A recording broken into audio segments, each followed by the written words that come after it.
vamos a desarrollar hoy,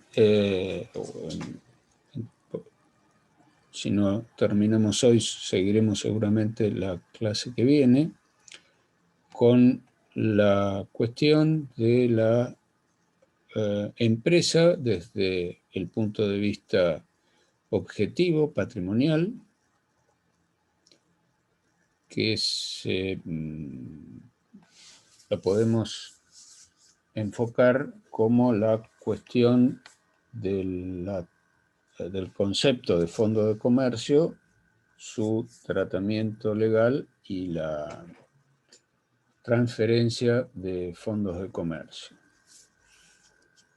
Como recordarán, la problemática de de la empresa, vimos que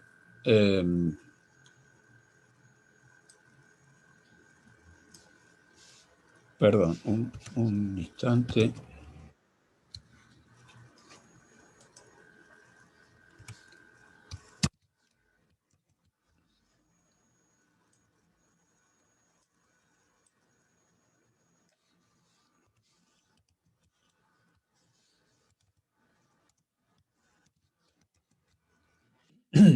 Sí, decíamos que la noción de empresa estaba caracterizada por algunos autores ya desde mediados del siglo XX como un concepto complejo, una figura poliédrica, decía un autor italiano, y que más recientemente, con la ayuda de nuevas herramientas, autores como Sergio Lepera en nuestro país, habían planteado la cuestión de que la intención de darle un perfil exclusivamente jurídico o de realizar un análisis específicamente jurídico de la noción de empresa se enfrentaba con la dificultad de que el término tenía distintas significaciones en distintos contextos. Y así vimos que en determinadas circunstancias, tanto la doctrina como el legislador como los jueces se refieren a la empresa desde una perspectiva subjetiva, y así vimos todas cuestiones referidas al empresario. La empresa desde el punto de vista subjetivo se confunde con la noción de empresario, y así vimos que desde el punto de vista de la noción de persona jurídica, la empresa ni la empresa ni el empresario constituyen lo que se puede llamar un sujeto de derecho, que es una noción que tiene que ver con algún grado de separación patrimonial, circunstancia que no se da respecto de la empresa. Y después vimos las cuestiones referidas a lo que en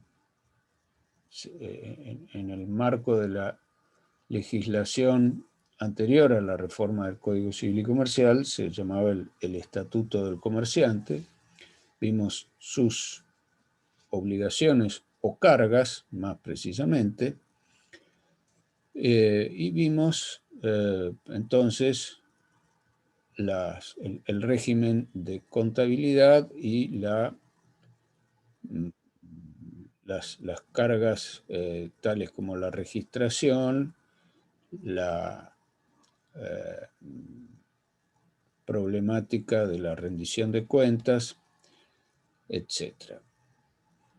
Ahora entonces vamos a enfocarnos, ya estamos entrando en la polilla tercera del programa de estudios, vamos a enfocarnos en la cuestión de la empresa desde el punto de vista objetivo o patrimonial. Vamos entonces a compartir las diapositivas que nos van a ayudar a orientarnos en esta problemática. Vamos a acomodar.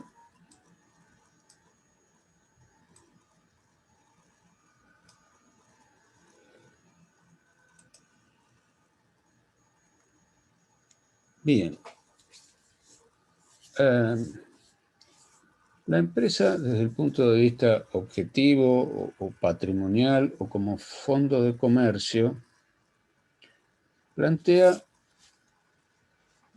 un problema que viene de largo, de muy atrás en el pensamiento jurídico occidental.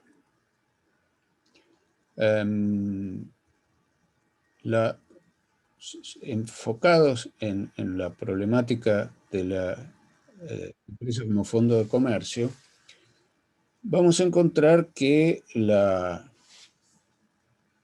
referencia legislativa, la única prácticamente referencia legislativa, la encontramos en la Ley de Transferencia de Fondos de Comercio, la Ley 11.867,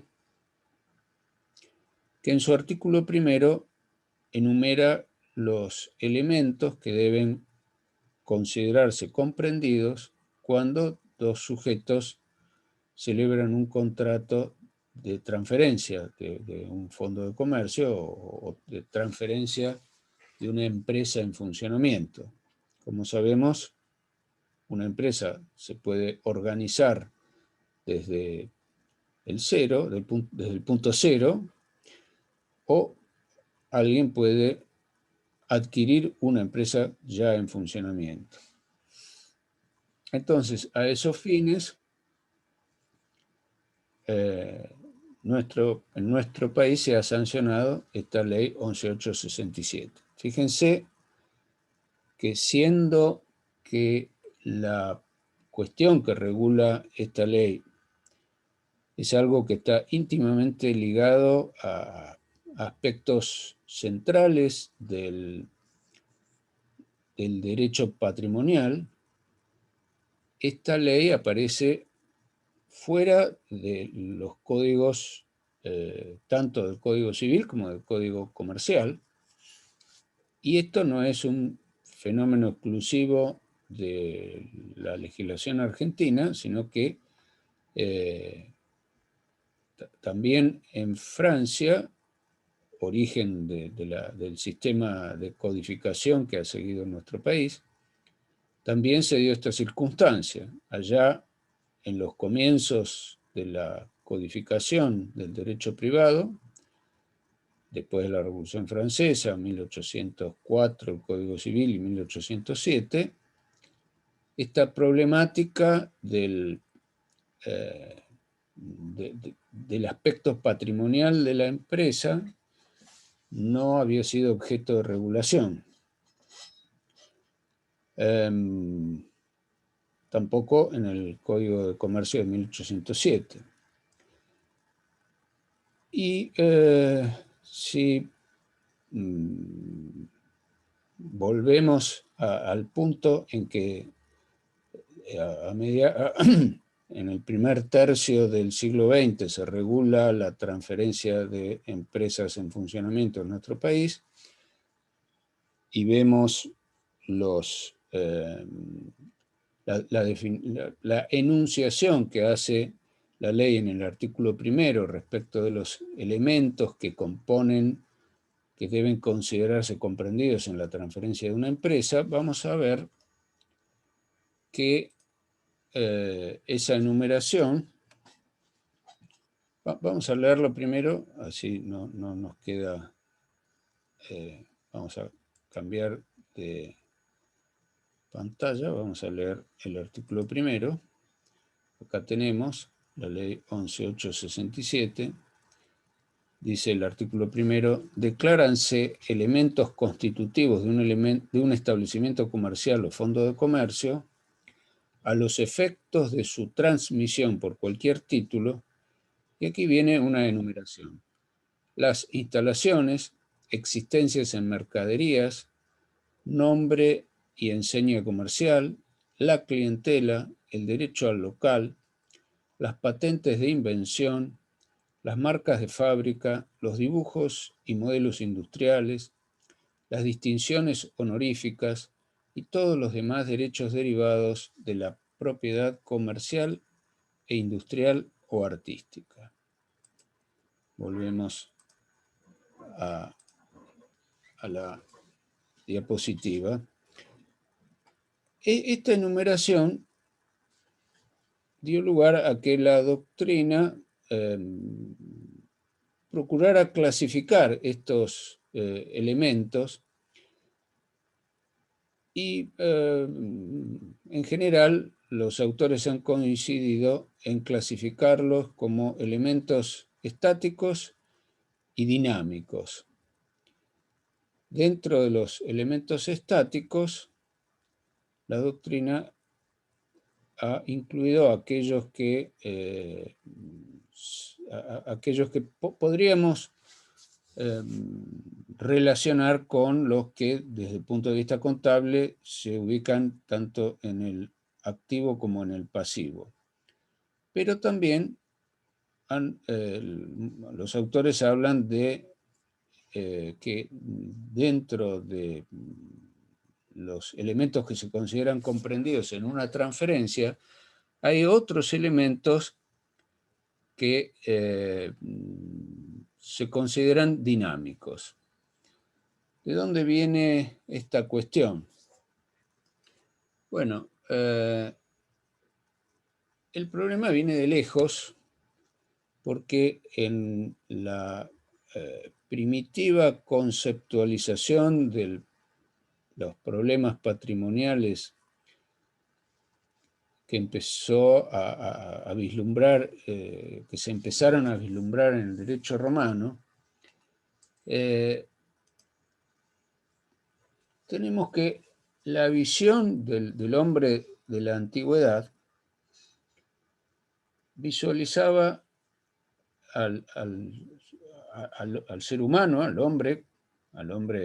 ciudadano romano, como un sujeto de derechos que establecía vínculos fundamentalmente con las cosas, porque el problema, la forma de producción más importante en la antigüedad, como vimos en su momento, era la explotación de la tierra.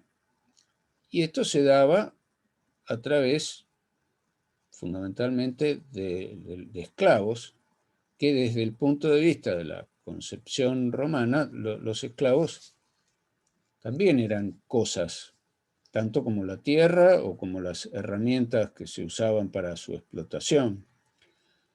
Entonces, esa visión que se fue plasmando en una grilla conceptual que fue elaborando la doctrina en el marco de esa visión del mundo, solamente reparaba en estas cuestiones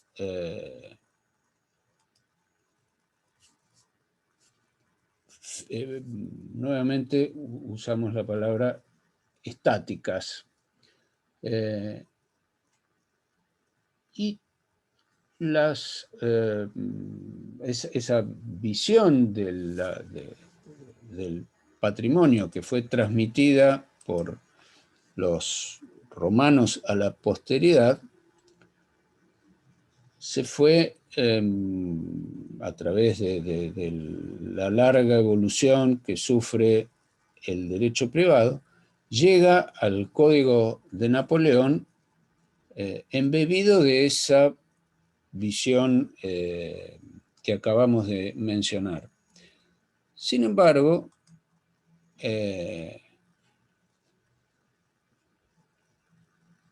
la evolución que se da en la Europa continental a partir de la aparición, el desarrollo del comercio en la Baja Edad Media, empieza a aportar numerosos mecanismos e instituciones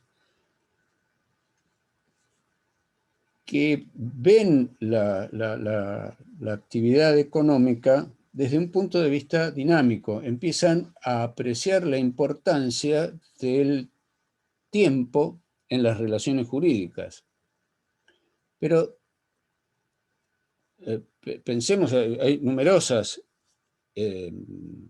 circunstancias que plantean esta situación. Pensemos, por ejemplo, en la cuestión de los intereses en el préstamo de dinero, que es una cuestión eminentemente dinámica, porque tiene que ver con dinámica en el sentido de que tiene que ver con el transcurso del tiempo. En un préstamo de dinero, los intereses se van acumulando según corren los días. Y la suma de dinero que tiene que pagar el prestamista está en relación con esa cantidad de días. Debe más intereses si usa del dinero más tiempo.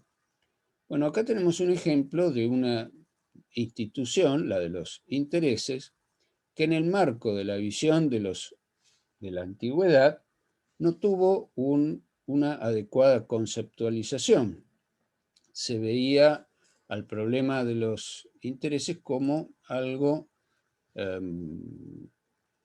contrario a la naturaleza de las cosas.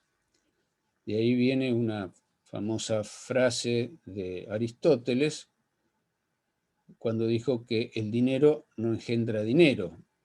La productividad o la reproductividad de los bienes se veía solamente en la naturaleza, ya sea en los animales, que o sea, una vaca y un toro engendraban un ternero y ahí aparecía un bien que antes no existía, o si se cultivaba la tierra, de las semillas aparecían plantas que generaban otras semillas. Y esas eran cosas que pertenecían al sujeto. Y todo lo referido a lo que variaba en función del tiempo era algo que los juristas romanos no lo trataron, no les llamó la atención y no elaboraron conceptos adecuados para su tratamiento. Esto sí, como ejemplo, vuelvo al problema de los intereses, pero esto se visualiza en muchas otras cosas, en muchos otros problemas, en muchos otros mecanismos. Los mercaderes, los comerciantes europeos, desde la Baja Edad Media en adelante, sí le prestaban suma atención a este problema. Esto lo advierte un autor que escribió a principios del siglo XX, Spengler, cuando escribe La decadencia de Occidente, advierte esta circunstancia. Spengler no fue un jurista, fue un crítico de la cultura, pero tuvo la agudeza de plantear este problema que ha sido muy poco destacado por parte de la doctrina jurídica. Así tenemos entonces esta probablemente primera aparición en la legislación positiva de un mecanismo que presta atención a estos fenómenos que tienen que ver con su proyección en el tiempo, que es esta ley 11.867, y que siguiendo esa clasificación que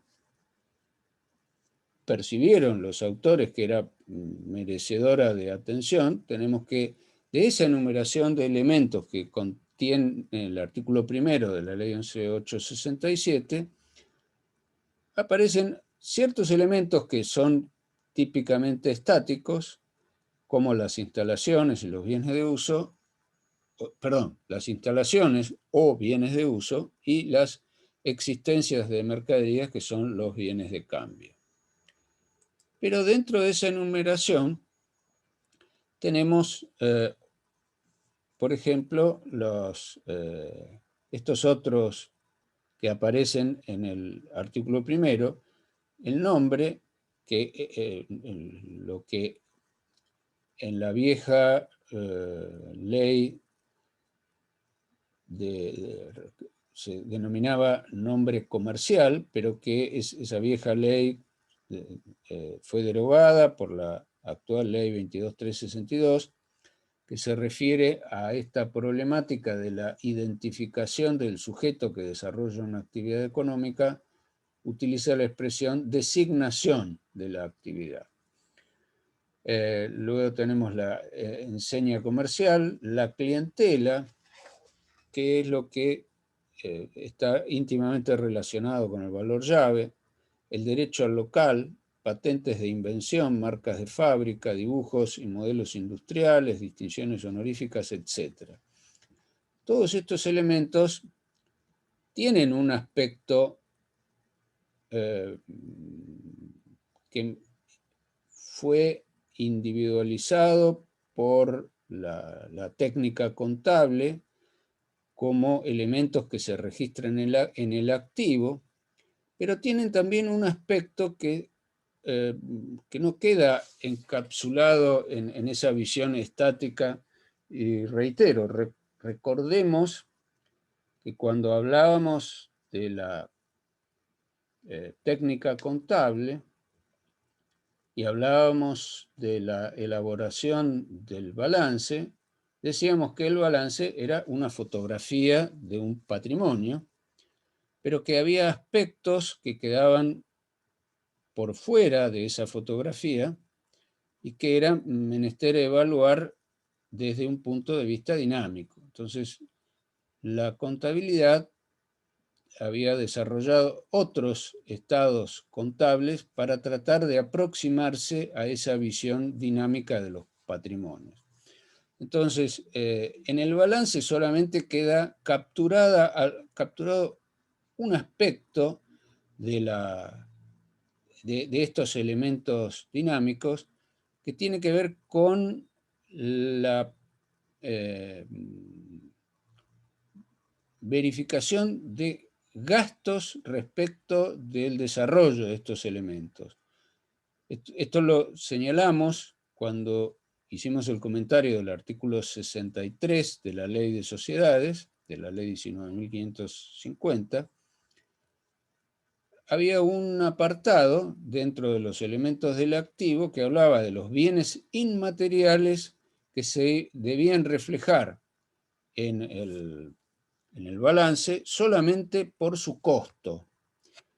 Entonces ya ahí adelantamos que esto iba a tener una manifestación más compleja que le íbamos a profundizar cuando habláramos del tema que estamos tratando ahora, porque la empresa en marcha a la hora de su enajenación en el mundo de los negocios, en las relaciones que se dan en la realidad, incluye cuando se fija el precio de la empresa que va a ser objeto de transferencia, cuando ya ha sido lanzada a su vida económica, cuando podemos hablar de empresa en marcha, incluye en la cuantificación del precio una parte que no se refiere a aquello que quedó registrado en el balance como valor de los elementos que componen el activo, sino que tienen que ver con la previsibilidad de que si esta empresa está funcionando y alguien se interesa en ella, es porque tiene la capacidad de generar utilidades en el futuro. Y vamos a ver que eso es objeto de una cuantificación. Para ir avanzando en la comprensión de esto, que en un primer momento es algo complejo, perdón, acá están mal ordenadas las diapositivas. Tenemos que empezar por acá. Entonces, para avanzar en la comprensión de esta problemática de la empresa desde el punto de vista patrimonial, que combina elementos estáticos según la visión tradicional del enfoque del patrimonio, en la tradición que nos viene del derecho romano, y para compararla con la evolución de conceptos que fueron desarrollados por los comerciantes en la marcha de sus negocios, pero que no fueron incorporados a esa tradición. Pensemos que el estudio del derecho, después del importante desarrollo que alcanzó en Roma, luego de la caída del Imperio Romano y del periodo que sigue a la caída del Imperio Romano, que implicó un decaimiento de la vida urbana y por lo tanto un decaimiento de muchas actividades culturales. Pensemos, por ejemplo, la pérdida de textos escritos que se dio en este periodo. No sé si ustedes, para ubicarnos un poco en esta cuestión, no sé si ustedes recordarán una novela que fue muy famosa allá por los años 80 y que se llevó al cine años después, El nombre de la rosa, de Umberto Eco, que después se llevó al cine años después, muestra... Lo hizo sin Connery. ¿Perdón? ¿Hacen algo? Que lo hizo sin Connery el Exacto, 07. sí, el papel protagónico, así es. Bueno, esta novela primero y la película después muestran el papel que tenían los monjes en esa época de copiar textos que, que era la manera de mantenerlos en vigencia. O sea, mucha de la literatura antigua que no alcanzó a ser copiada por algún mecanismo, se perdió. De hecho, hubo muchos textos que se perdieron, bueno, y precisamente uno de los temas que aparece tratado en esta novela es la importancia de uno que un monje había encontrado, pero que por razones que no vamos a comentar ahora, no quería que se difundiera. Entonces hay toda una serie de crímenes, etcétera, etcétera. Bueno, esto tiene un cambio, esta problemática de la pérdida de los textos legales, cuando se descubre un manuscrito de la recopilación del derecho romano que había mandado hacer el emperador de Oriente Justiniano, allá por los años 500, que había dado lugar a su desconocimiento, había dado lugar a que se perdiera la noción exacta de qué consideraban, qué visión tenían los romanos de los problemas legales. Y cuando se descubre uno de estos manuscritos, se retoma, bueno, tenemos dos dos cuestiones. Primero, aparece una institución que es la universidad. El descubrimiento de este texto desarrolla un interés particular por, por retomar esto que se había perdido, y aparece la escuela de los glosadores, que son los que se van a dedicar a estudiar el corpus iuris civilis, el cuerpo de derecho civil, con el objeto bueno, tratar de entender esta cuestión. Y entonces, acá vamos a ver que la tradición del estudio del derecho, que arranca en Europa en la segunda mitad de la Edad Media, lo hace basado en el intento de recuperar la sabiduría de los romanos. Y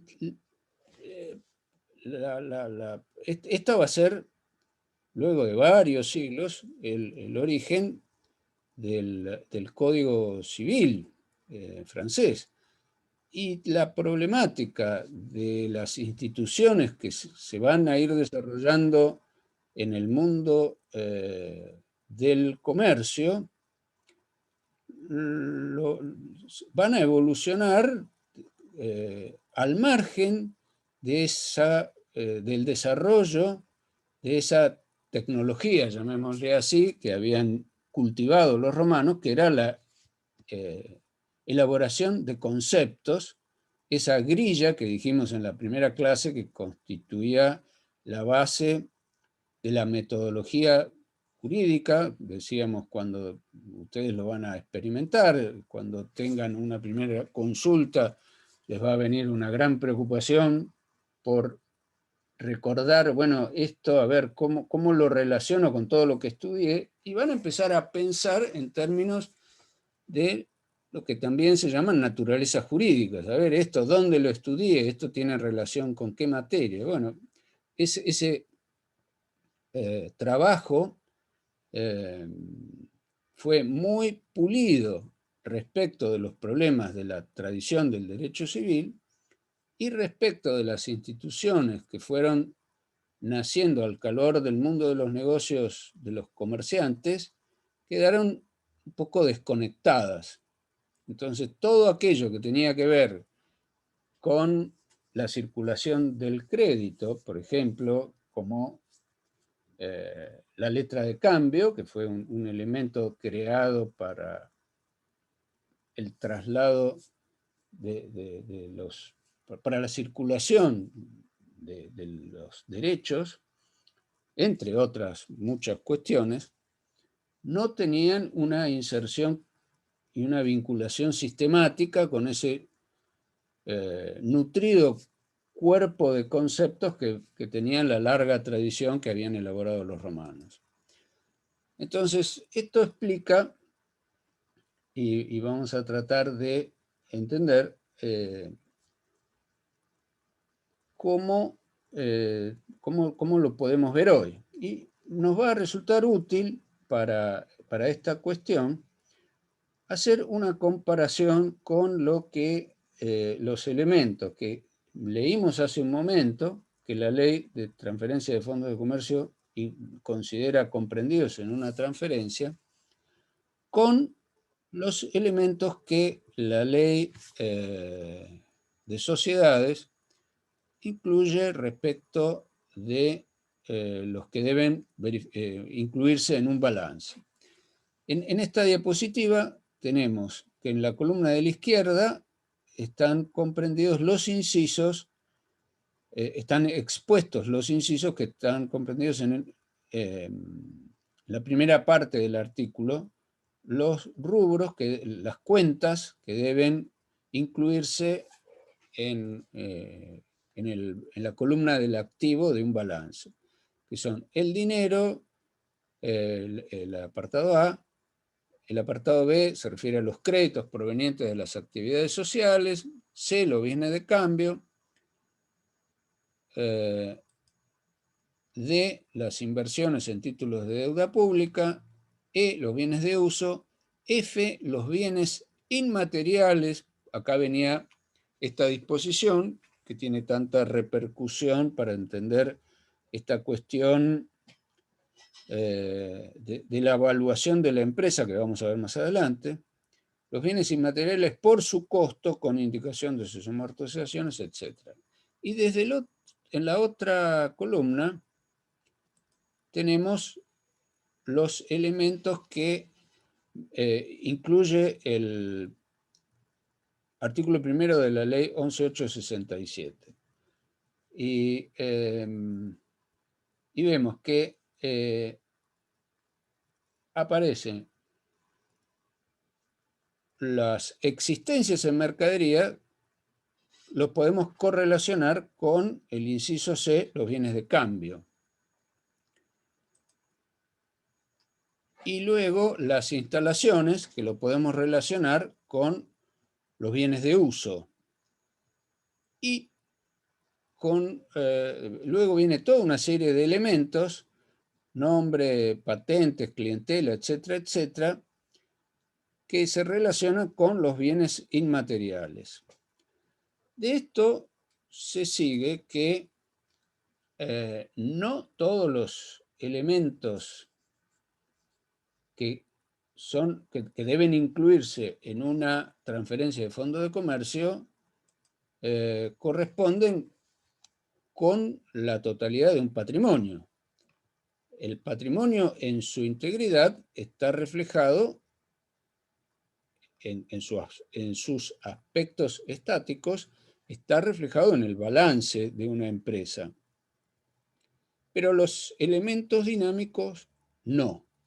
Y ahí aparece esta problemática que la podemos visualizar mejor si tratamos de captar el momento en que una empresa va a ser objeto de venta y por lo tanto va a ser objeto de valuación. Para eso vamos a analizar esta noción de valor llave que tiene que ver con esta que se exterioriza en el momento de la venta de un establecimiento comercial. El artículo primero no menciona el valor llave, pero sí menciona como elemento que debe considerarse comprendido en la transferencia de un fondo de comercio, sí menciona a la clientela. Y después vamos a ver qué es la clientela, pero vamos a centrarnos por ahora en la noción de valor llave, que de acuerdo a la doctrina se puede definir como el valor actual de las superutilidades futuras. Esta frase suena un poco vacía, pero podemos tratar de desentrañarla. A la hora de evaluar el precio de una empresa que va a ser objeto de transferencia, normalmente las partes, cuando la empresa es una empresa de cierta relevancia, de cierta cuantía económica, en la técnica moderna lo que se hace es lo que se conoce en la jerga de este tipo de transacciones, un due diligence. La expresión viene del inglés, que traducida literalmente significa diligencia debida, aun cuando esta expresión no es del todo descriptiva de qué significa. Cuando una empresa se va a vender, la empresa vendedora primero celebra un acuerdo de confidencialidad con el potencial comprador, tal que le compromete al comprador a no difundir ninguna de las informaciones que le vaya a ser revelada cuando se lleve a cabo este procedimiento, que va a implicar una puesta a disposición del futuro comprador de toda la documentación relevante de la empresa.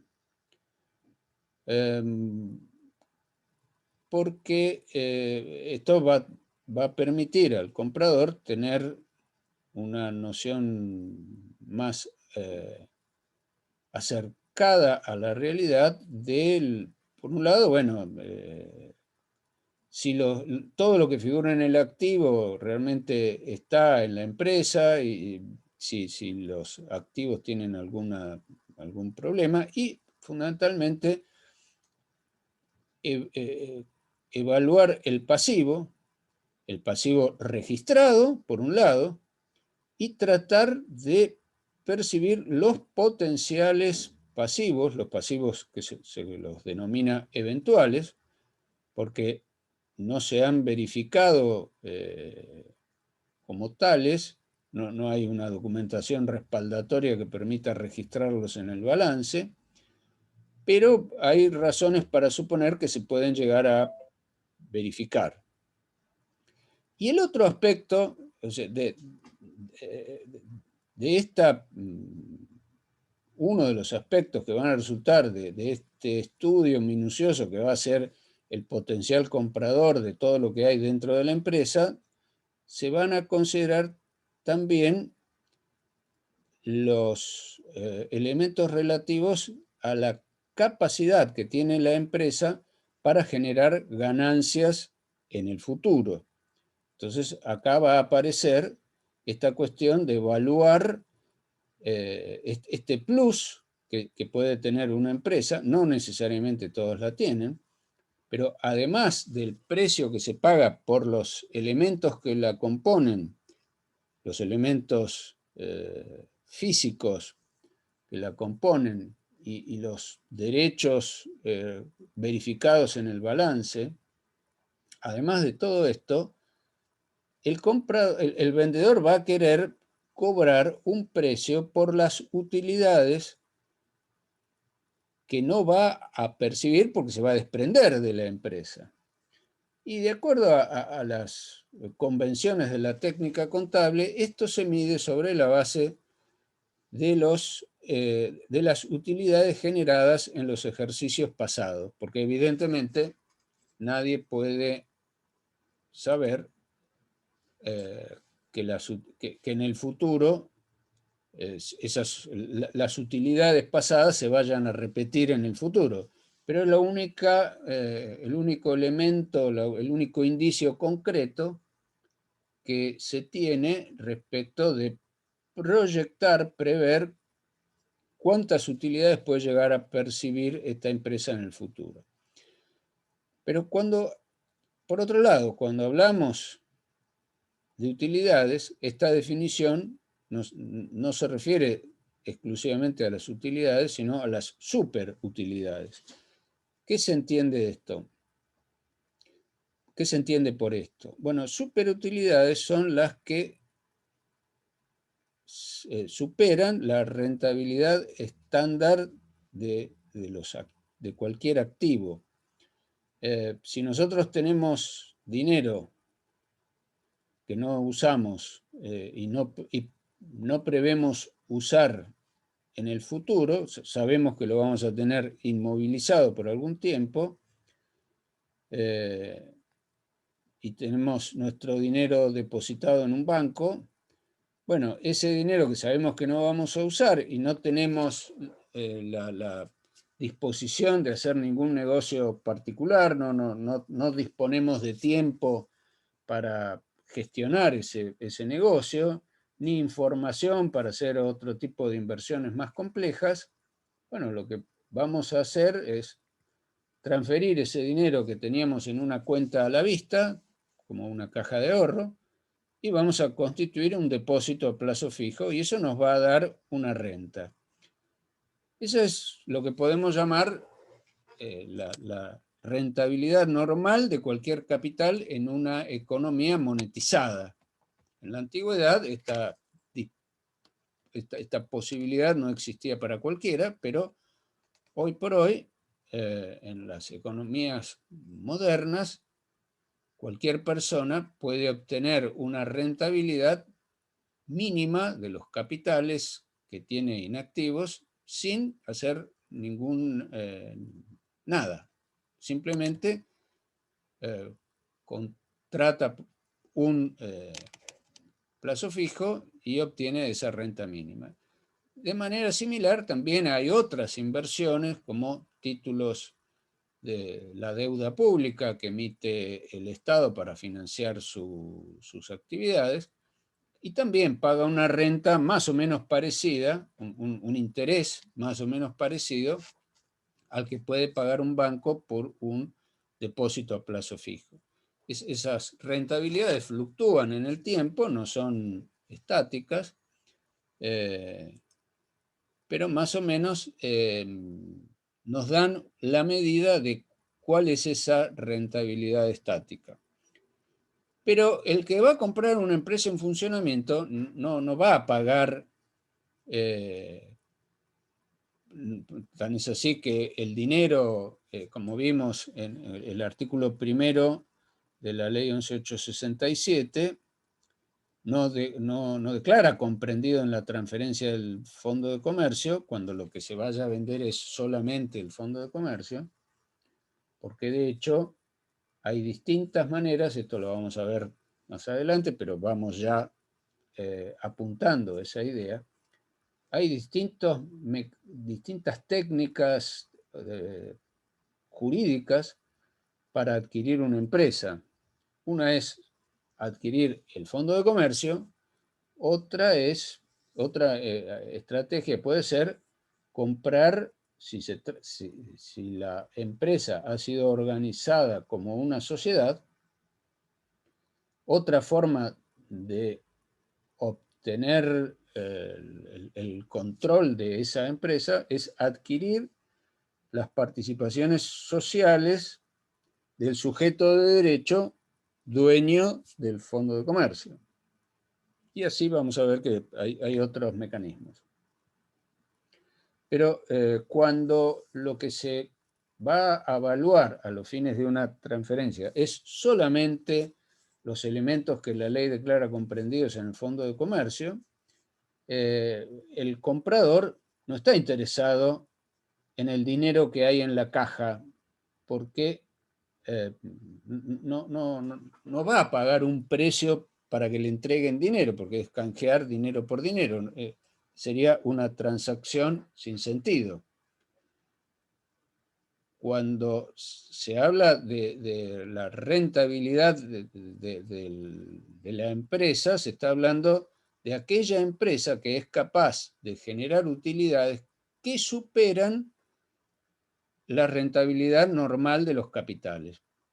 Y esto tiene un precio porque al adquirente de la empresa o al sujeto que quiere desarrollar esa misma actividad que desarrollaba la empresa que está estudiando comprar, pero si analiza la alternativa de comprar esa empresa o desarrollar una con el mismo objeto por su cuenta, le va a llevar bastante tiempo lograr que su nuevo emprendimiento genere utilidades por encima de la rentabilidad normal de los capitales, por lo cual una vía rápida, un atajo para llegar o para que su dinero le pueda rendir esa rentabilidad que está rindiendo esta empresa, bueno, va a estar dispuesto a pagar un plus por encima de la evaluación que se le otorgue a los bienes, al activo fijo, a los bienes físicos. Perdón, activo fijo y a los bienes físicos, o sea, a las mercaderías que no son activos fijos, sino no necesariamente son activos físicos, y los bienes de uso. Entonces, ese plus que va a estar dispuesto a pagar se mide sobre la base de la rentabilidad de los ejercicios pasados y se toma como razonable los últimos 5 años. Pero a los fines de la fijación del precio, dado que el precio se fija hoy en lo que podemos llamar un momento cero en una línea del tiempo, y las utilidades se van a ir percibiendo en un tiempo futuro que todavía no llegó, para poder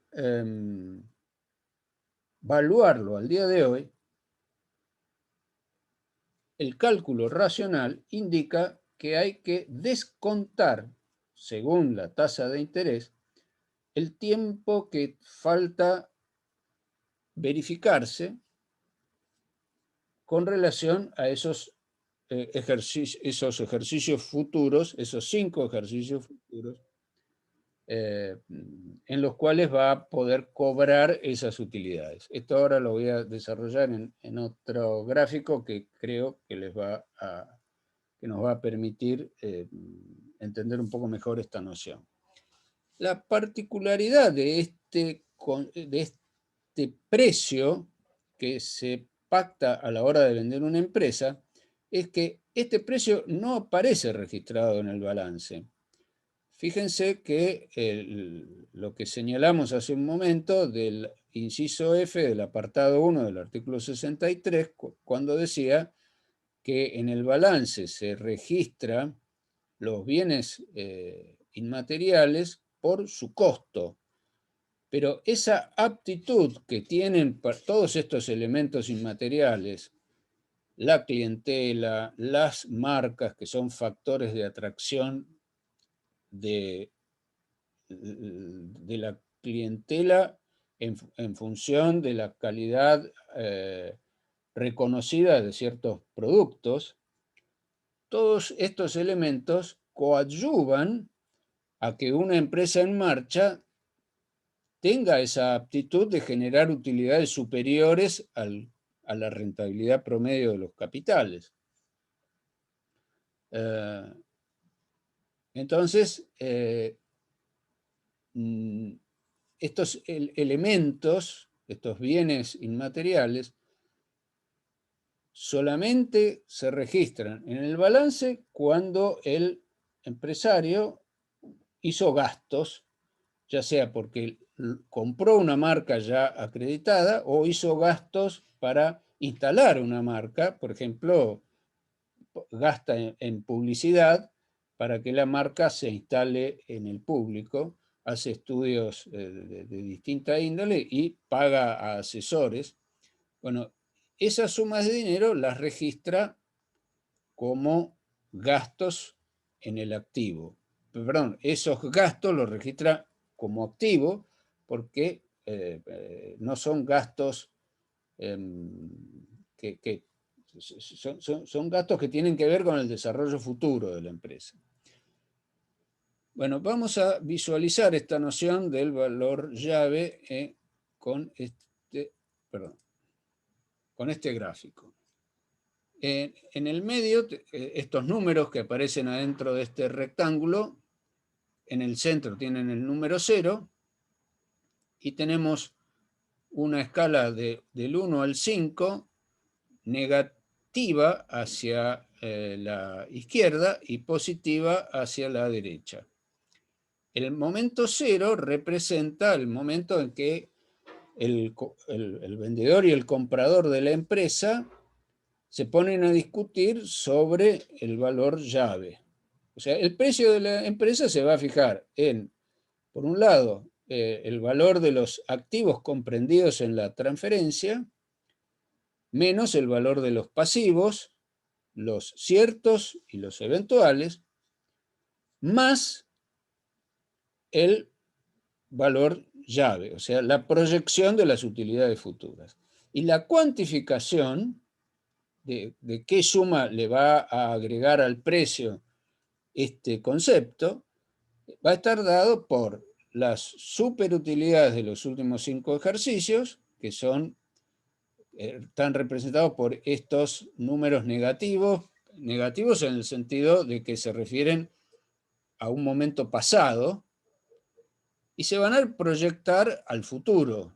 O sea, esas utilidades se van a cobrar una parte dentro del año, otra dentro de los 2 años, otra dentro de los 3 años, otra dentro de los 4, otra dentro de los 5. Y eso está representado por esta flecha que va en sentido de derecha a izquierda en la parte superior. Es la proyección a futuro. Pero la segunda parte de la definición de valor llave dice valor actual. ¿Qué se entiende por valor actual? Se entiende por la operación de descuento del interés que cabe efectuar de esas sumas de dinero.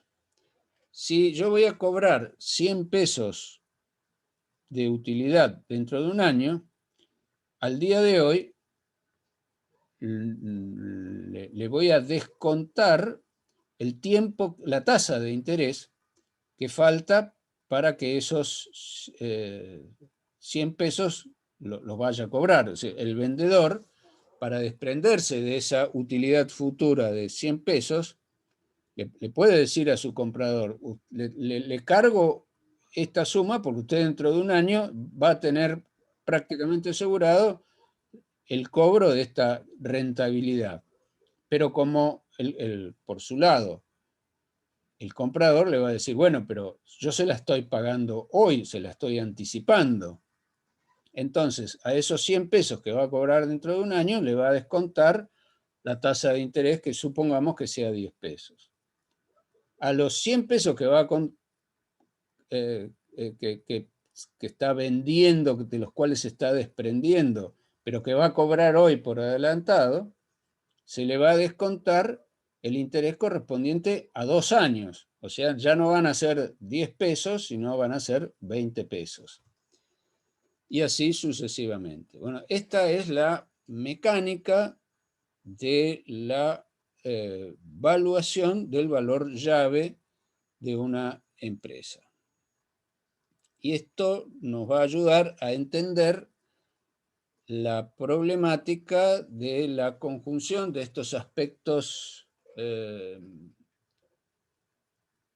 estáticos y dinámicos de la empresa y la falta de elementos conceptuales que podamos encontrar insertados sistemáticamente en el Código Civil y Comercial. Vamos a ver que estas cuestiones no las encontramos así muy rápidamente. Bueno, vamos a ver cómo se refleja esto en la evaluación de una empresa. Dijimos que tenemos que distinguir el balance de una empresa, o sea, el balance refleja el patrimonio del dueño de la empresa, de los elementos que componen la empresa, algunos de los cuales,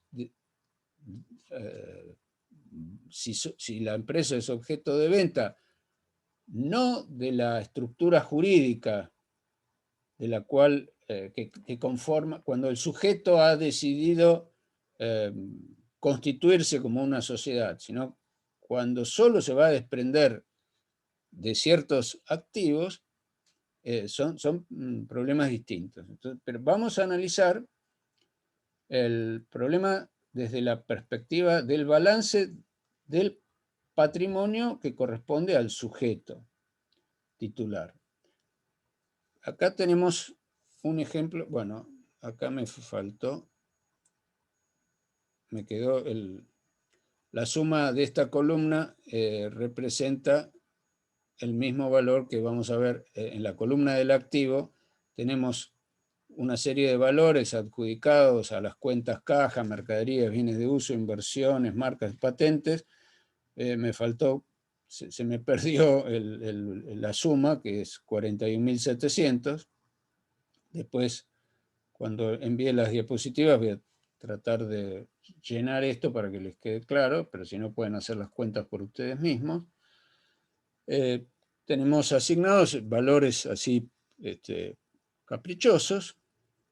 Lo mismo en la columna del pasivo, hay 5.100 pesos debidos a los proveedores, 9.800 a los bancos, que da un subtotal para el pasivo de 14.900.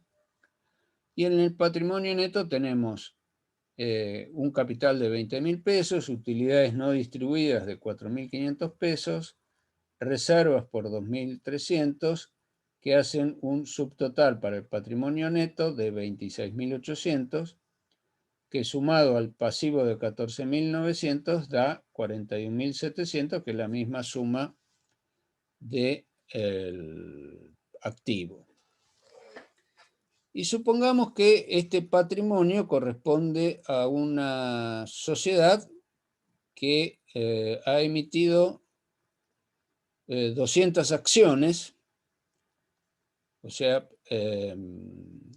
y que cada acción vale 100 pesos. Esto lo tenemos en esta otra columna al costado del balance. El valor nominal de las acciones es de 100 pesos, multiplicado por 200, coincide con el capital emitido de 20.000 pesos y registrado como tal en el balance. Pero el patrimonio neto, dado que el valor de los activos supera el valor de los pasivos, y luego del giro de la empresa durante un cierto tiempo, resulta que el valor del patrimonio neto es de 26.800 pesos. O sea que con relación al valor inicial de los aportes que se volcaron a esta empresa, el patrimonio al día del X, cuando se quiere hacer esa evaluación, tuvo un aumento de 6.800 pesos. Ahora bien, si hablamos de la valuación de la empresa, si hablamos de la evaluación de la empresa según el balance, cada participación de 100 pesos va a tener un valor libro de 134 pesos, porque esos 6.800 dividido proporcionalmente entre cada una de las acciones, los 26.800 dividido 200, que es la cantidad de acciones emitidas, cada acción va a valer 134 pesos. Pero como ven, en este cálculo de valuación no está incluido el valor empresa en marcha. Esto, cuando una transferencia se va a verificar, el precio va, tratándose de una empresa realmente en marcha, el precio va a superar el valor libros. Y esto se verifica, por ejemplo, en la cotización de las acciones de una empresa que haya obtenido la autorización para cotizar sus acciones en un mercado de valores. Esto lo vamos a ver en la segunda parte del programa cuando estudiemos la problemática de la financiación de las empresas. Una acción de una empresa que cotiza en bolsa no va a coincidir ni con el valor nominal, que es el valor histórico del aporte que se hizo el día que se constituyó la sociedad, ni con el valor libro, que es lo que surge del patrimonio neto, luego de confeccionar un balance, porque ese valor libro refleja nada más que el valor de los activos, descontado el pasivo. La cotización va a variar en función de la visualización de ese valor empresa en marcha que en cada momento hacen las personas que demandan en ese mercado de valores la compra de esas acciones. Esta es una primera aproximación a un problema, la cuestión de la cotización de las acciones y cómo funcionan los mercados de capitales, lo vamos a ver en su momento con más detalle. Bien. Entonces tenemos que el precio de una participación es igual al valor libros, también llamado valor patrimonial proporcional, que se expresa con las siglas BPP, más el valor de la empresa en marcha o valor llave.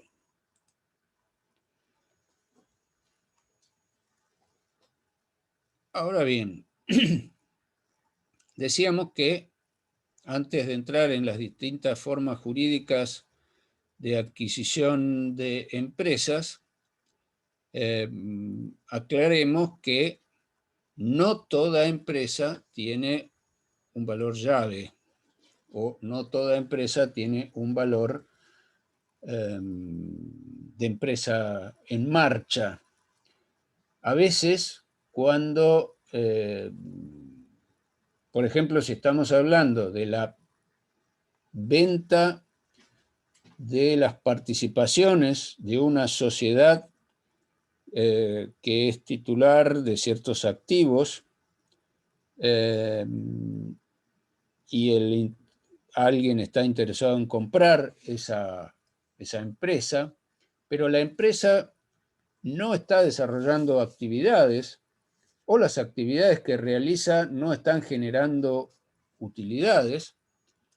Entonces, no obstante eso, alguien puede estar interesado en adquirir las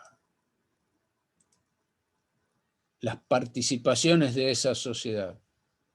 ¿Por qué habría de hacer eso? Bueno, porque además es posible que la empresa tenga un valor en razón de los activos que posee. O sea, esta empresa no tiene un elemento dinámico susceptible de ser valuado y por lo tanto de pagar un precio por ella.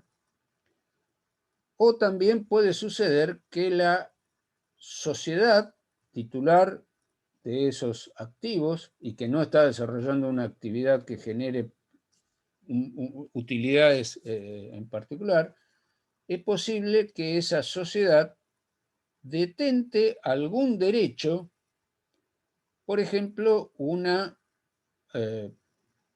patente, patente no solamente en el sentido de patente industrial, sino patente en un sentido amplio de la expresión, como podría ser la autorización para el desarrollo de una actividad.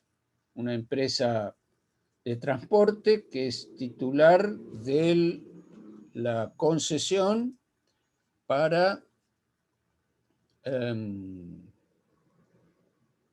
explotación de una línea de transporte de personas que van de la Ciudad de La Plata a la Ciudad de Buenos Aires.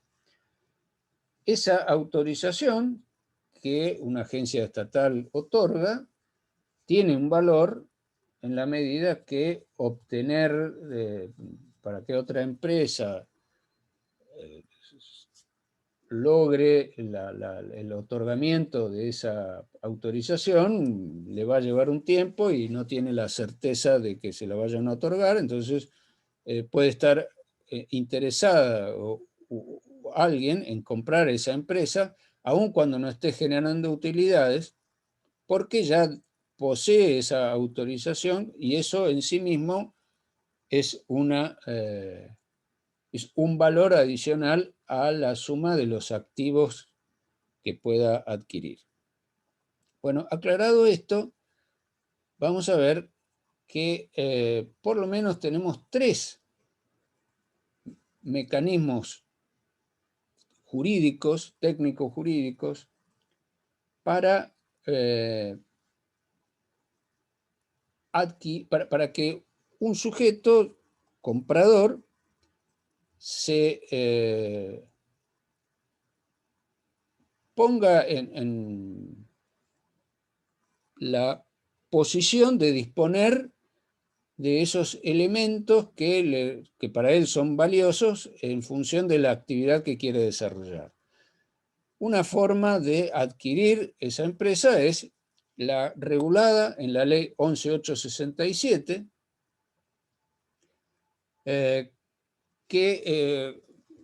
conocida como transferencia de fondo de comercio, y que,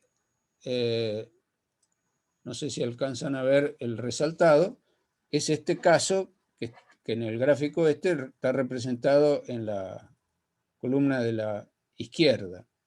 En la transferencia del fondo de comercio se consideran incluidos solamente algunos activos. Entonces,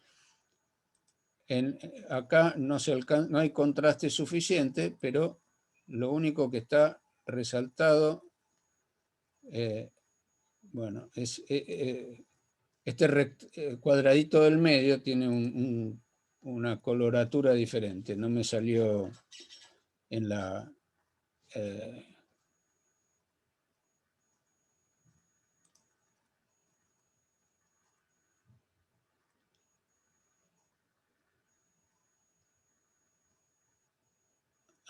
bien. La otra posibilidad de hacerse del control de una empresa es la compra de una cierta cantidad de participaciones sociales. Como se ve, perdón, vuelvo un paso para atrás, en la transferencia del fondo de comercio no está incluido ningún elemento del pasivo. Esto es fundamental. Solamente el que compra una empresa solamente compra activos, algunos activos. Por lo tanto, esto va a merecer por parte de la ley, del legislador, precisamente desarrolló una legislación especial porque en el marco de las disposiciones del derecho común, la venta de una empresa implica dejar de lado aquello que el comprador tenía como expectativa de garantía de cobro. Vamos a ver a continuación que en la ley, en el Código Civil y Comercial, la expectativa de cobro está dada por la existencia de bienes.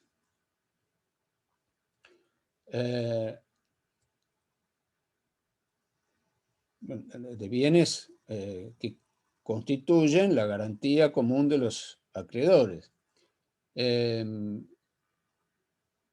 Por lo tanto, eso por un lado, en la visión tradicional del esquema estático que nos viene dado en la comprensión de la problemática del patrimonio según la visión del derecho civil heredado de los romanos. En la práctica vamos a ver que las personas que otorgan crédito razonan de otra manera. Otorgan crédito sobre la base de evaluar si la actividad del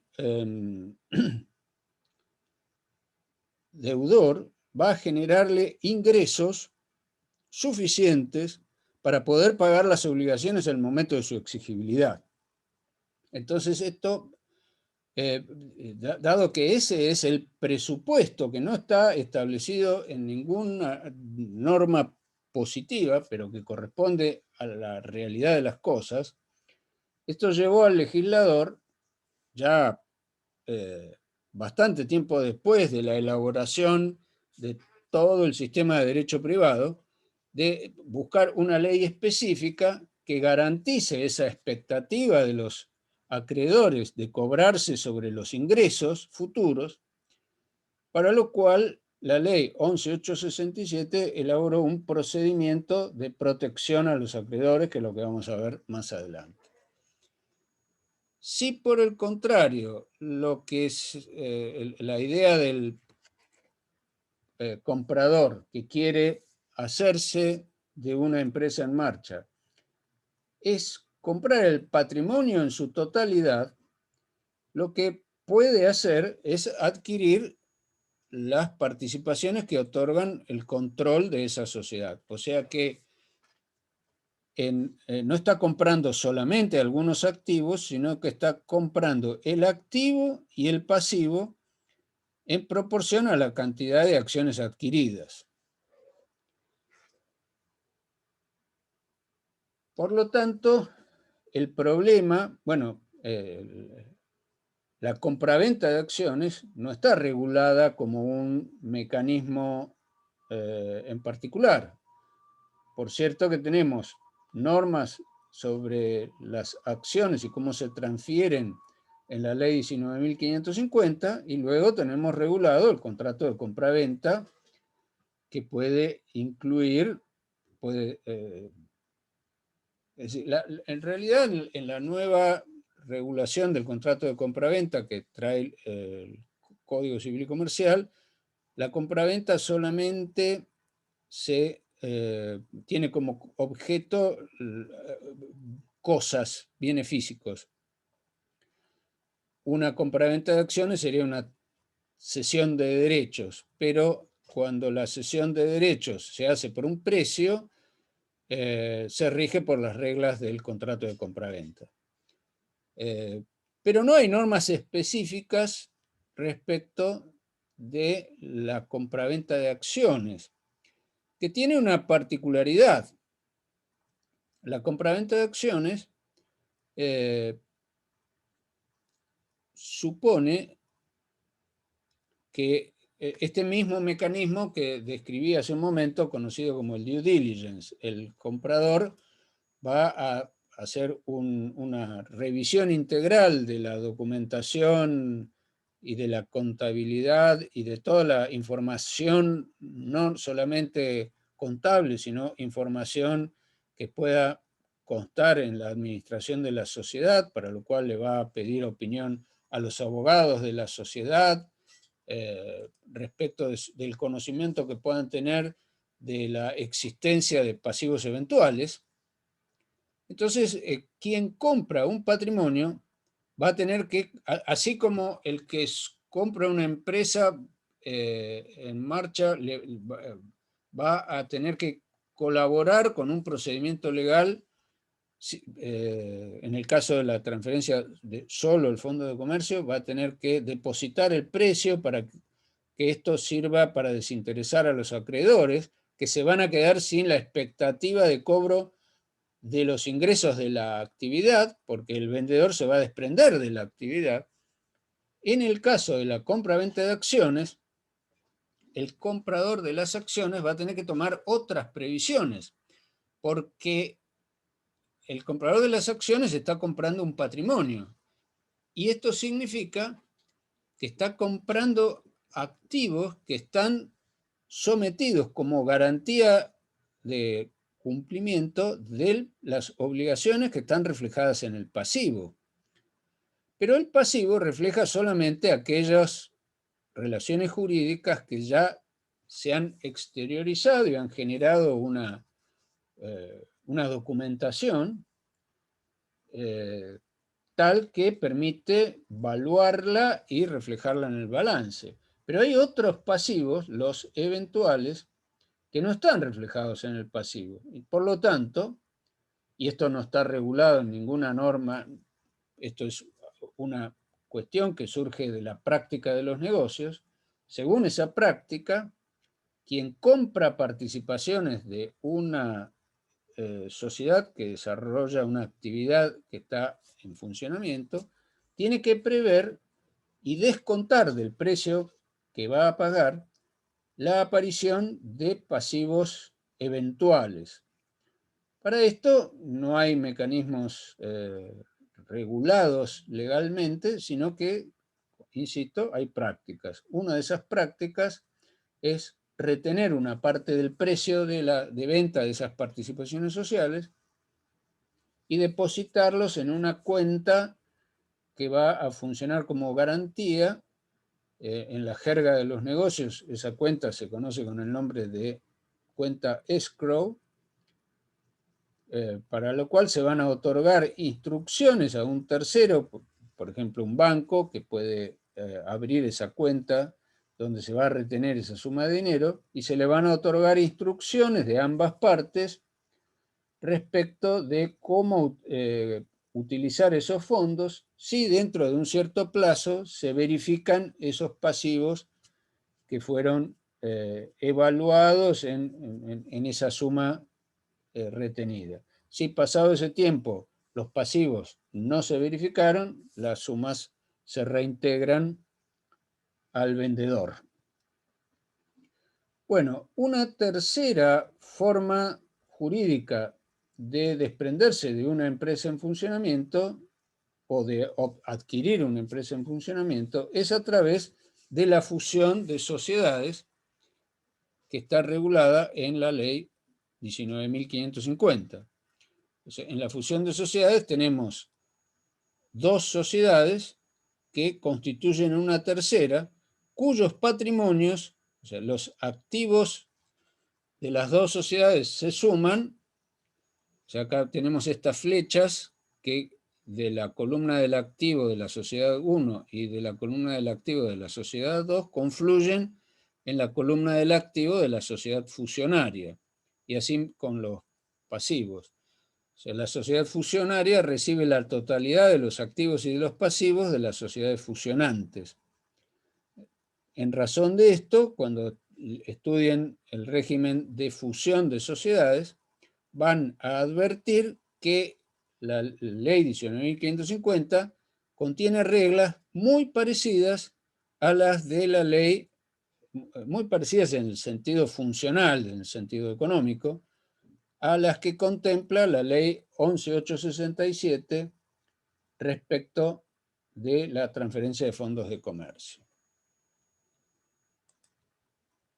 Bueno, este análisis de la evaluación de las empresas que pone de manifiesto esta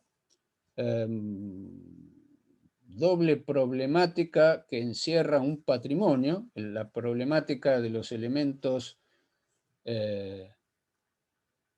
dinámicos frente a los problemas, frente a los elementos estáticos, se manifiesta en un problema que podemos conceptualizarlo bajo el rubro o bajo el nombre flujo de fondos.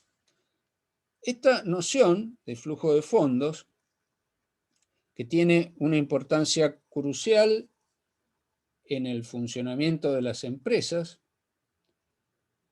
y que no tiene un correlato conceptual en la estructura del derecho privado volcada en el Código Civil, sino que hay disposiciones dispersas en distintas normas jurídicas, como esta que acabamos de mencionar sobre la transferencia de fondos de comercio, o de las normas sobre fusión de empresas.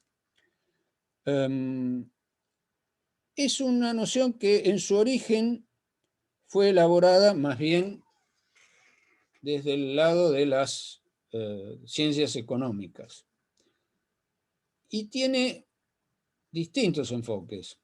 Un enfoque que podemos denominar contable, un segundo enfoque que podemos denominar financiero, y un enfoque jurídico que es el que menos desarrollo doctrinario ha tenido.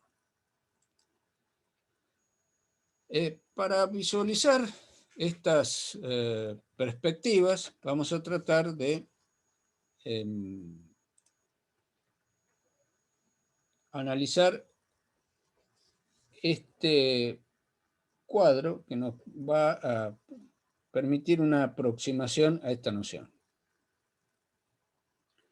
Desde el punto de vista contable, miremos el resultado de XX Sociedad Anónima, que cierra su ejercicio el 31 de diciembre. Desde el punto de vista contable, esta empresa tuvo ventas por 1 millón de pesos y tuvo gastos, costos por 900.000 pesos. Desde el punto de vista contable, esta empresa tuvo ganancias por 100.000 pesos. Ahora, desde el punto de vista financiero, y por financiero entiendo o estoy queriendo significar movimiento de dinero, de recursos, de cómo obtiene la empresa sus recursos y cuánto tiene que pagar por ello. Desde esa perspectiva, si suponemos que las ventas fueron ventas a plazo, o sea que no entraron en la caja de la sociedad, desde el punto de vista financiero, el flujo de entrada de efectivo ha sido 0 pesos, porque son ventas a cobrar. O sea, es un derecho en expectativa esa cantidad de 1 millón de pesos. No entró a la caja de la sociedad. Pero desde el punto de vista contable, dado que es un derecho a verificarse en el futuro, desde el punto de vista contable, eso ya nos está mostrando una utilidad. El negocio fue positivo, hay una expectativa de cobro de 1 millón de pesos por encima de los gastos que nos generó obtener esos derechos de cobro. Ahora, desde el punto de vista del flujo de efectivo, tenemos un resultado negativo, porque para generar esos derechos en expectativa de cobrar 1 millón de pesos, hemos tenido que gastar de la caja 900.000 pesos. Entonces, desde el punto de vista de la perspectiva financiera, el resultado del flujo de fondos es negativo. Hemos gastado 900.000 pesos y todavía no entró nada a la caja. Otra aproximación a esta noción de flujo de fondos a través de la visualización contable de estas transacciones, la podemos alcanzar si consideramos que tenemos 10.000 pesos para hacer un negocio y tenemos 2 proyectos respecto de cómo orientar esa inversión de 10.000 pesos que queremos hacer. En el proyecto A nos dicen que lo tenemos visualizado en esta primera línea, el momento cero del negocio, que es la salida de 10.000 pesos. Y en los renglones inferiores tenemos el resultado del flujo de fondos a lo largo del primer año, del segundo año, del tercero y del cuarto año. En el proyecto A no vamos a cobrar nada en los 3 primeros años y al llegar al cuarto año, el proyecto del negocio es que vamos a cobrar 20.000. Y tenemos que considerar la alternativa de si nos interesa llevar adelante la inversión de 10.000 pesos según este proyecto que nos están ofreciendo o según otro proyecto en el cual vamos a poder cobrar a lo largo del primer año 4.000 pesos, en el segundo otros 4.000, en el tercero otros 4.000 y en el cuarto otros 4.000. Si hacemos la suma aritmética del retorno de efectivo que vamos a tener, resulta que en el segundo negocio, en el segundo proyecto de negocios, vamos a cobrar nominalmente 16.000 pesos. Pero desde el punto de vista del flujo de fondos, resulta que estos 16.000 pesos que vamos a cobrar, los vamos a cobrar en el primer año 4.000, en el segundo otros 4.000, en el tercero otros 4.000. Y esto nos va a permitir reinvertir esos fondos. Entonces, según cuál sea la tasa de interés o la rentabilidad que le podamos dar a esos 4.000 pesos que vamos a ir cobrando a lo largo de esos 4 años, es posible que la rentabilidad del proyecto B sea superior a la del proyecto A en función de la proyección de la rentabilidad de los flujos de fondos de los que vamos a disponer con anticipación. Si estas nociones abstractas no las desarrollo con claridad, me interrumpen y volvemos para atrás para tratar de entender lo que se me haya podido escapar o no haya podido aclarar. Ahora, vamos a ver esta cuestión desde el punto de vista jurídico tradicional. Volvemos a estas nociones que habíamos... Profesor, Sí, disculpe, le hago una consulta, soy yo, Romina. sí, adelante, Romina. En el proyecto A, porque por ahí están los números, hay 20.000 pesos al final de retorno y en el otro 16.000. ¿Por qué es mayor? ¿Porque hay interés en el proyecto A? O sea, estoy notando eso No, y el lo puedo proyecto explicar. A no tiene previsto que las ventas, supongamos, el proyecto A puede significar montar una planta industrial que nos va a llevar 4 años poner en funcionamiento, entonces no vamos a poder retirar utilidades del proyecto hasta dentro de 4 años. Se calcula que nos va a dar una rentabilidad de 20.000. Así, a primera vista, parece que es superior a la del proyecto B, donde vamos a empezar a... Es un negocio donde podemos empezar a vender y a cobrar inmediatamente. Nominalmente, las utilidades son menores. El retorno de la inversión es menor, porque solamente vamos a cobrar 16.000 al final del proyecto. Pero como estamos empezando a cobrar en el primer año, y luego en el segundo, y luego en el tercero, y luego en el cuarto, la reinversión de esos 4.000 pesos, según el costo de oportunidad que nos permita el entorno. A lo mejor no hay posibilidad de obtener ninguna rentabilidad, entonces el valor final del proyecto va a ser 16.000 también. Pero si tenemos alguna posibilidad de reinvertir esos fondos que vamos a ir cobrando, entonces es probable que la utilidad del proyecto B sea superior a la del proyecto A. Eso es lo que quise decir. Interrúmpanme todas las veces que consideren Perdón, necesario. profe. En ¿Sí? el proyecto A sería el modelo de trabajo sería como ponerlo en un plazo fijo, porque no se puede tocar ese ingreso hasta pasados los 4 años. No, no es necesariamente eso lo que quiero decir. Lo que quiero decir es que el proyecto A supone hacer gastos. Cuando uno monta una planta industrial, tiene que pagarle a los proveedores del material, a los obreros que van a hacer la construcción, y le tiene que pagar a los profesionales que van a dirigir el proyecto. Y entonces son gastos, gastos, gastos, gastos. Y ese negocio visual que estamos visualizando no se va a vender nada en ese periodo porque solamente tenemos gastos durante ese periodo.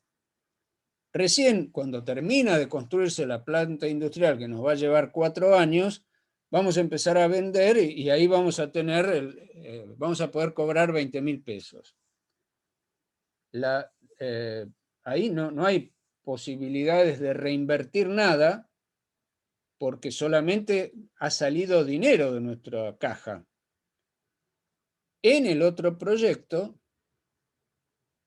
dado que vamos a tener ingresos de periódicos en el primer año, en el segundo año, y en el tercero y en el cuarto, esos ingresos de caja nos van a permitir al menos o bien volcarlos al mismo negocio, si lo permitiera, o si no, por lo menos hacer un plazo fijo o comprar títulos de renta que nos den alguna rentabilidad. Y si esa rentabilidad es superior a X, no viene al caso determinar cuándo esa rentabilidad puede superar el valor a obtener en el proyecto alternativo, puede resultar que el que nos va a generar una menor cantidad de dinero nominal tenga una rentabilidad superior al otro.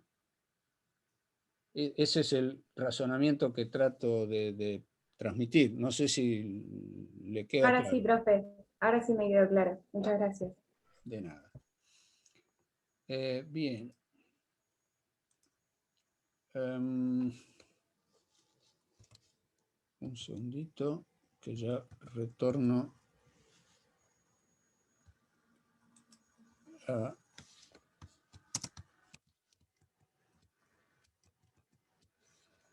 Un momento, por favor, que ya retomo la pantalla que estábamos compartiendo.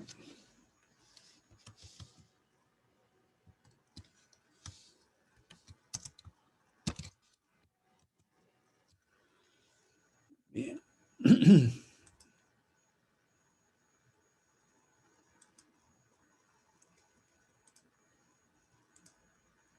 Bueno, entonces, en la visión tradicional, elaborada, condensada por la disposición que ya estaba incluida en el Código Civil francés, que establecía que el patrimonio es la prenda común de los acreedores, se estaba visualizando el problema de la garantía de los acreedores desde un punto de vista, como decíamos, estático.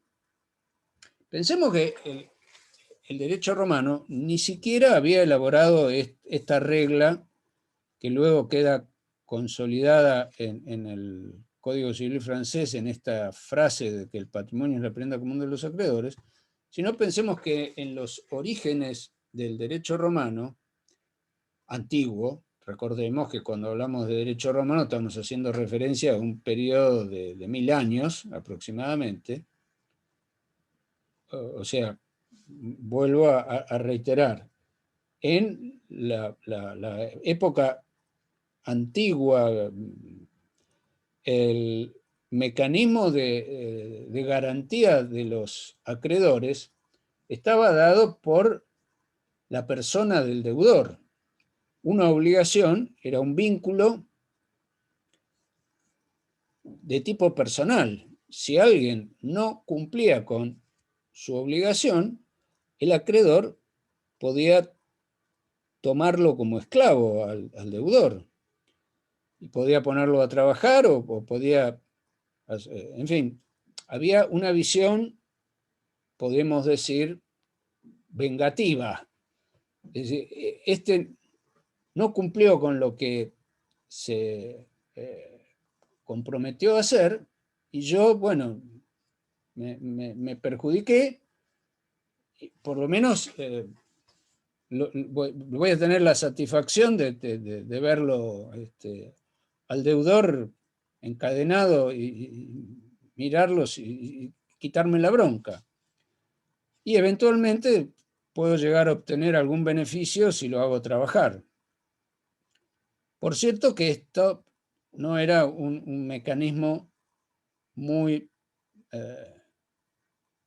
progresista, digamos, pero en ningún sentido de la palabra.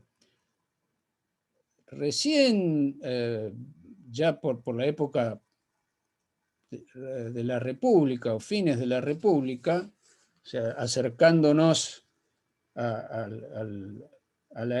poco antes del imperio, aproximadamente la estructura jurídico-política del imperio en Roma coincide con algunos años antes del nacimiento de Cristo, que es el cómputo de los años que se dividen de una u otra forma. Recién ahí van a empezar a aparecer mecanismos a través de la intervención de los pretores, que era un funcionario judicial que establecía un catálogo en su periodo, daba indicaciones respecto de cuáles serían las acciones en el sentido procesal, que habrían de ser aceptadas durante su periodo.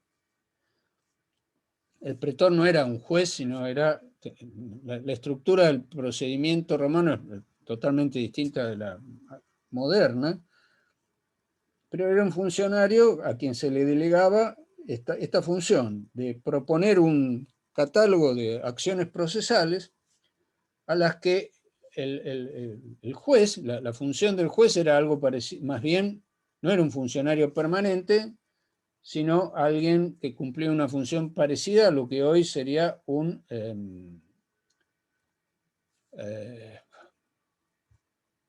perdón, no me sale la expresión, en un conflicto dentro de los mecanismos alternativos de resolución de conflicto tenemos ¿Un árbitro? Árbitro, sí. Se me trabó la neurona.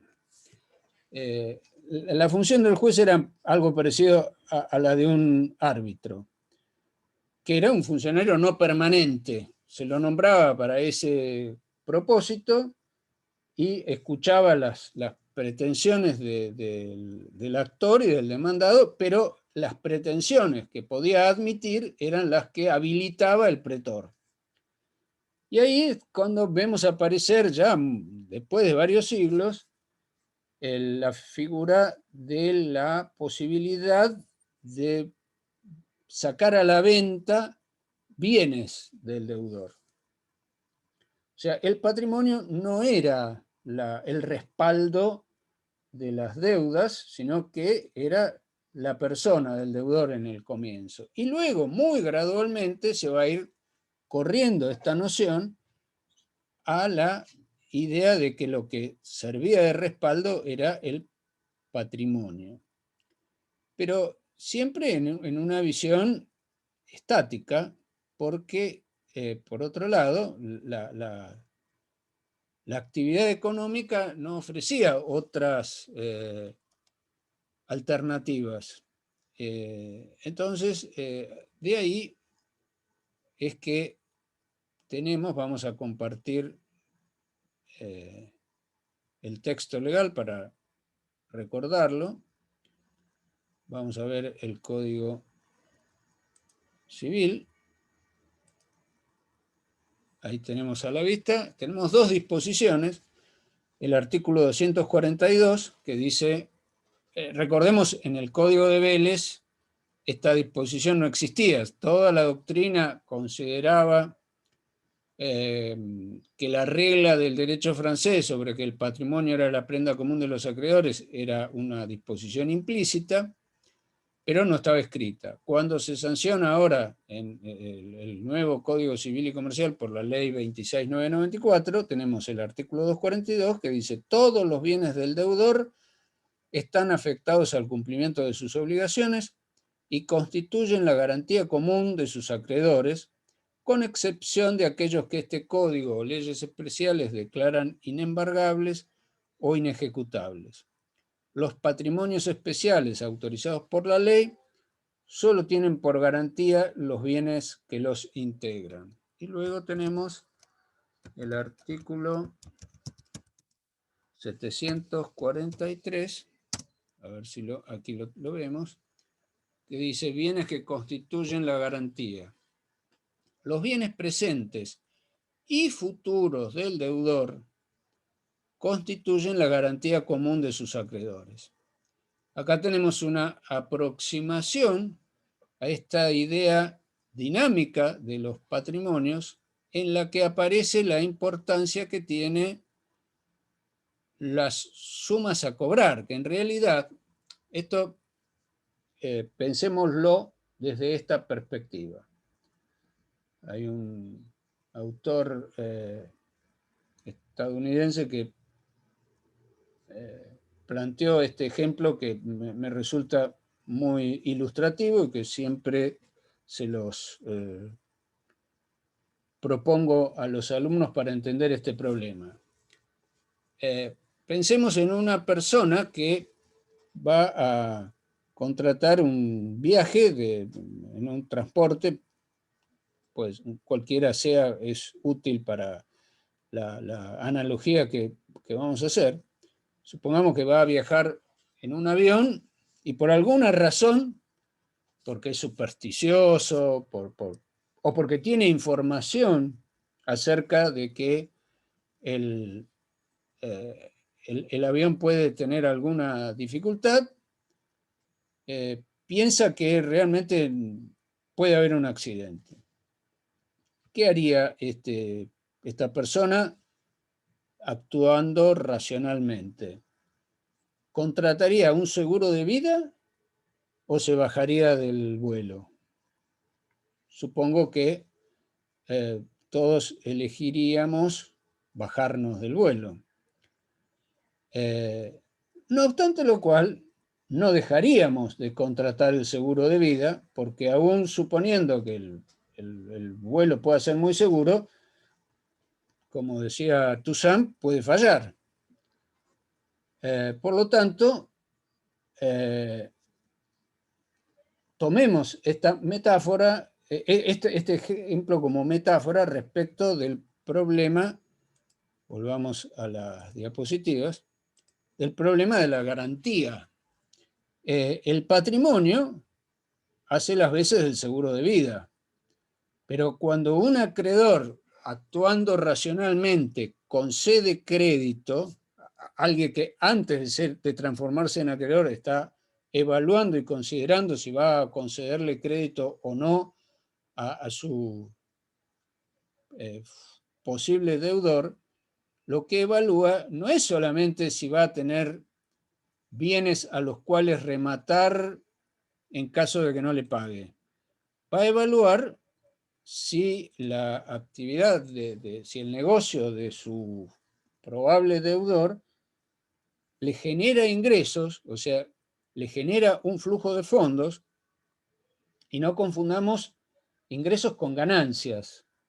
Lo que le interesa al acreedor es que su deudor tenga dinero en la caja el día del vencimiento de su obligación para poder pagarle. Y el plan B, si falla esa previsión del negocio, habrá de ser, bueno, muéstreme, asegúreme que usted tiene activos a los cuales yo pueda embargar en caso de que usted no me cumpla y que le tenga que iniciar un juicio. Lo puede embargar, sacar a la venta y cobrar, transformar en dinero líquido y cobrar. Ese es el esquema racional por el cual alguien concede crédito, que es sobre la expectativa de los flujos de fondos. En la visión estática que se transmitió en el derecho común, la única posibilidad de cobro parecía ser la existencia de cosas o de derechos. Pero en el funcionamiento del mundo de los negocios, la expectativa está dada por la posibilidad de que el deudor tenga ingresos suficientes y no me meta a mí, el probable acreedor, en el lío de tener que iniciar un juicio. Eso significa que no voy a cobrar hasta varios años después del vencimiento previsto para la obligación. Bueno, estamos ya casi sobre la hora. A ver. Bueno, esto nos acá en esta diapositiva tenemos condensado esto que venimos diciendo acerca de que es necesario actualizar la visión jurídica del problema del crédito a través de la captación de los fenómenos dinámicos de las relaciones jurídicas. Este autor que cito acá, Pierre Catalá, habla de los cambios sociales que se han producido en las sociedades contemporáneas, en las que se manifiesta una preferencia por los ingresos respecto de los capitales. Si uno mira, hay un libro que fue muy conocido hace unos años atrás, de un autor francés, Piketty, sobre el problema de la distribución de los capitales y que pone de manifiesto y que enfoca a través de la literatura cómo en el siglo XIX, por ejemplo, cuáles eran las preferencias y dónde estaban localizados los capitales de las personas que los detentaban, y era fundamentalmente los ingresos de las clases acomodadas provenían de la explotación agrícola-ganadera de la tierra. Y con el correr del tiempo, lo que fue generando las preferencias fue, aparte de que fue cambiando la perspectiva de las inversiones de los capitales hacia inversiones de tipo mobiliario, la preferencia de las personas fue ganando preponderancia la participación de los ingresos por sobre la detentación de capitales. Y los ingresos a veces se pueden obtener por el desempeño de una actividad profesional, que puede ser la gestión de una empresa también, o una profesión de otro tipo. Bueno, pero esto nos está mostrando cómo las sociedades modernas se preocupan más por los ingresos que por la detentación de cosas. Que si esas cosas no son productivas, no generan rentas, no nos sirven de mucho. Entonces, esto va caracterizando esta nueva noción de los flujos de fondo. No sé si vamos a detener acá, si en estos 2 minutos que nos quedan quieren hacer alguna pregunta. Estoy dispuesto a tratar de responderla si está a mi alcance.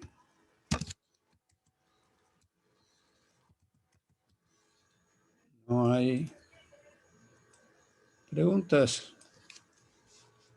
Bueno, entonces vamos a ir dando por un segundo, por favor, que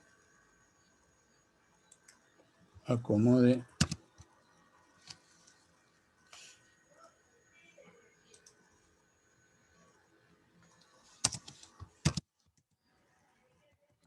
Bien.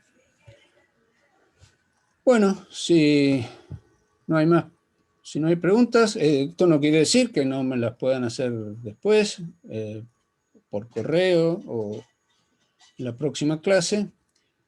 Y bueno, sobre esto les voy a mandar también material de lectura, además de las diapositivas correspondientes.